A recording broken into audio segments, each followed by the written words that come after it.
Alright, what's up guys? This is Nathan, and this is the second video for writing content on step 6 of the free starter course on the blog bank.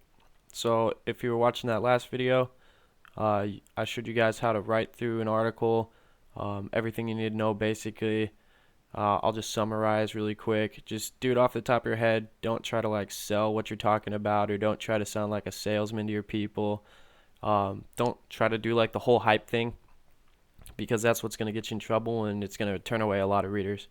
So what you want to do is just figure out what they're looking for, relate to them, just stuff like that. Just be the person that you think they would be looking for. Like, be the person that if you're in their shoes that you would look for. That's another reason I kind of went for the whole nickel free theme, is just because, you know, I've got that problem myself. So obviously I know what I'd be looking for, and I actually didn't find anyone that quite fit what I was looking for, so I'm filling in that spot. So that's all you got to really think about, like who you are and who you got to be writing to. So in that last video, I showed you how to write this article, how to just break it up, make it easy on the eyes, separate ideas, make sure you're just staying black on white. Don't try to get all kind of crazy colors, like blue text on a black background or green text on a white, just don't try to change up a bunch of stuff. Just keep it simple and easy to read. So I said I was going to show you guys how to add pictures, and I'm going to do that right now. If you go over here, you can actually hit preview, and we can see what this is going to look like. It'll open up another tab, and then here's your website, and it's going to show you what your article is going to look like on the website when you hit preview. So this is what mine's going to look like. It looks pretty good so far, but there's a few things I want to change. First one, we're going to change the category. We're going to make that look a little bit better, and then we're going to add some pictures in here just to break it up, because if someone just clicks on this and scrolls through, they're going to be like, okay, cool, these are going to catch their eyes. So you want to make sure these are interesting and kind of like introduces what you're going to be talking about just in that little section. It's almost like, the bigger header right here for the whole article, only though just for the bottom paragraphs. So you want to make sure these are kind of catchy and keep people reading. We're going to separate it with a couple pictures. Usually you just want to do like 2 to 3 pictures in the article itself. And I'm going to show you how to get pictures right now. So if you go back, there's this little thing right here that says featured image. And what this is at the start of the article right here, it's going to put a big old picture up there. And also when you click on your blog, it's going to have a picture here with the latest blog post. It's going to have a picture next to it. So when you go home, right here, I'll have a picture next to it. So how you do that is just go to google.com and do /images, and it's going to turn into this. So go to Google Images, and since you're going to be making money with this website, there's one thing you have to do. You cannot just type in, like, I need belt buckles, right? You can't just type in belt buckles and use any picture you want. Alright, a lot of these are branded, and if you're making money through affiliate programs and stuff like that using branded pictures, you can actually get in trouble for that. So what we're going to do is we're going to go back, and you go down here, it's going to say settings, and then go to advanced search. And then if you scroll down to the bottom, there's going to be usage rights, not filtered by license. Go all the way down to free to use, share, or modify, even commercially. This allows you, like these pictures, they have no rights to them. You can do whatever you want with them. You could even throw them in a ebook that you charge money for. It's free to use. So then we just come back up here and we'll just type in belt buckle, and then you're gonna have to be a little bit picky, because a lot of things aren't gonna be quite what you want.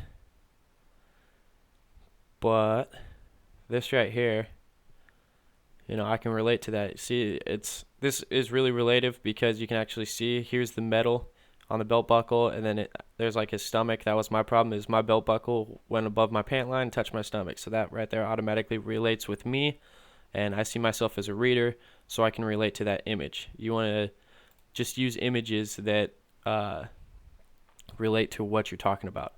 So you just right click on it, and you can just say save image, and then I'm going to go to pictures for websites, this little folder. I can always create a folder just for the website that I'm going to be using, so I'll just call this Batman belt buckle, and then you just hit save, and then once that's done, it's going to show you that it downloaded. You can go back to your post and over here set featured image, and then it's going to have you on the media library. Hit upload files, select file, and then you'll just go into your pictures in your folder or whatever you did for your website, and then just double click that. And then this right here is a big thing. This is SEO. This is more really advanced. SEO stands for search engine optimization. This is gonna boost people finding you on Google. It's gonna boost your ranking because of keyword relations. So you want to make the featured image title, okay, for each blog post. So if you have a blog post and then you set a featured image for it, you want that to be your keyword. So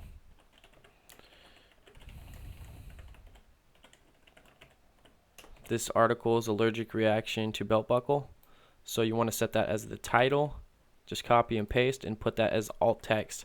Alt text is going to boost your keyword. So when someone searches for your keyword or catchphrase, not only are they going to be finding your blog post, but Google's also going to see that you have images set for that exact same catchphrase, and it's going to rank you up even higher because you have more physical items on your website that relates to it instead of just words in text, if that makes sense. Like I said, that's a little bit more advanced. We'll get into that later. I'll probably do that in my advanced training just because it's so much on SEO. Like, you could talk about that for years. But anyways, just set the title and the alt text to your keyword for that post. And then hit set featured.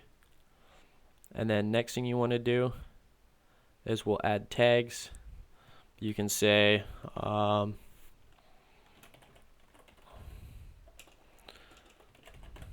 nickel reactions, or we'll just use nickel allergy for a tag.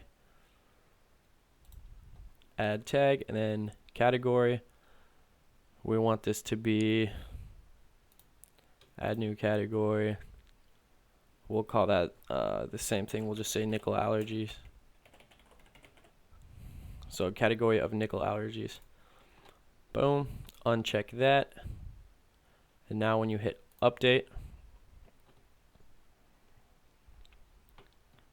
should go through and it's going to load, and then just click preview changes, and then it'll load that up again, and bam, there's your featured image right there. They come down, and there's your text.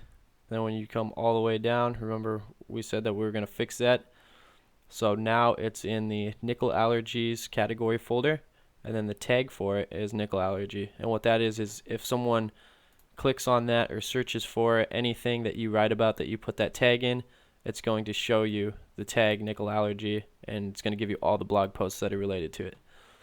Now if we go home, like I said, there's your featured image, there's your article, and then you can just click read more.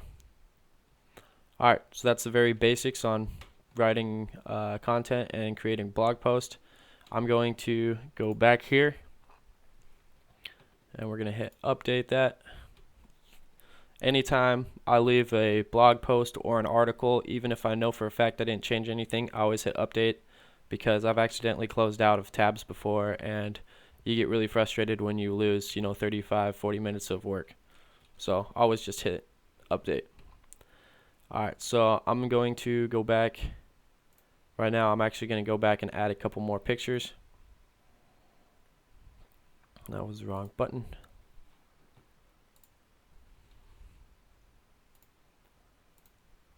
Alright. So what I'm going to do is I'm going to pause this using the same thing. Remember, advanced search, and then the license of usage. Just make sure it's free to use commercially and everything, just like I showed you. So I'm going to pause this, go through and find 2 more pictures, and I'm going to show you how to put them into the actual blog post itself. Alright, so what I did is I went through and I picked out a couple more belt buckles. I took a basic belt buckle, just like one of these, and then I took the big old mac and cheese. So what we're going to do is go back to the article, and then you just find a place where you're talking about it. Like right here, the truth behind most metals in the standard products at clothing stores. So the basic belt picture that I took, I'm going to put it right here because this is just talking about the basic stuff. So what I always like to do is just put it either behind the title or the first paragraph. If you want it to be under the title or the little H4 header, just click behind the paragraph and then hit add media, and then you do the same thing, upload files, and then basic buckle, and again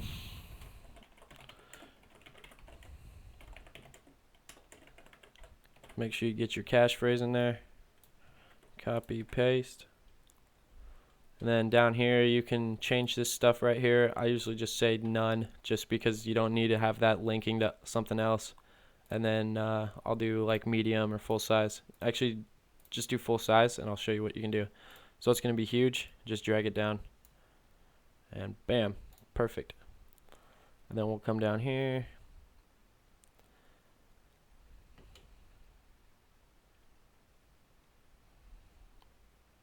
Let's say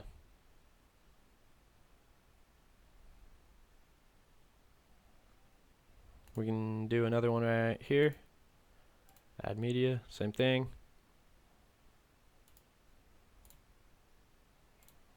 Big old belt buckle that says mac and cheese, and then I'll show you what the captioning is. Paste, paste, and then caption.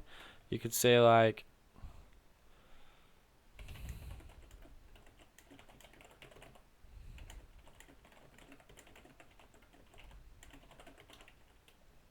you can just put like a little caption in there or whatever, and then you can click insert and shrink it down like I just showed you. And then what that little caption thing does is actually puts a caption underneath the picture, so you can do that if you want.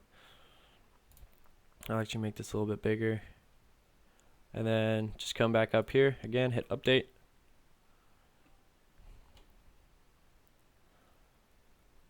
and then we'll come back over here to this other tab and we'll just hit refresh.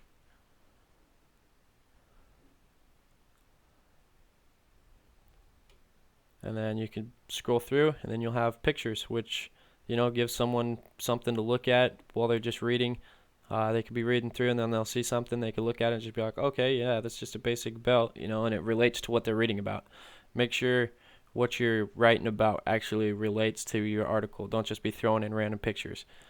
So that's about it. I'm going to go ahead and write 2 more articles out really quick. I'm going to pause it and do that, and then I'll show you what the front of the website should look like, and I'll scroll through my blog posts so you can see what they look like as well. And really quick, just for a reminder, when you're just writing out a couple of articles, you can always just come back up here and just click add new. Make sure you hit update first and then add new.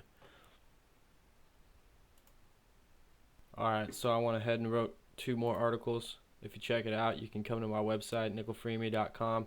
By the time you see this, it's going to look different. But what I did is we wrote this article, and then I went ahead and used this one right here. There's a cache phrase. And then if you come and look at it, I'm going to talk really quick about this. Use your cache phrase in the title of the blog post. Use it in the H1 header. So when you do your first heading, make sure it's an H1, and then you make sure that you get the cache phrase in there. And then the first paragraph that you write, you want to get the same cache phrase within the first paragraph. And then that right there is for SEO. That's going to boost your search engine optimization. It's going to make it so that websites can find you quicker, like search engines. And then just go ahead and write out your post just like you normally would. Throw some pictures in, talk about it. And then these first 3 posts should just be introducing yourself, kind of talking about what you're going to do, and then kind of stir things up a little bit. Just get people excited for what you're going to be doing. And that's what I did with this. So go ahead and write out some articles, start going through it, doing what I taught you. If you need help, go back and watch it again. I guess I'll see you in the next video. See you.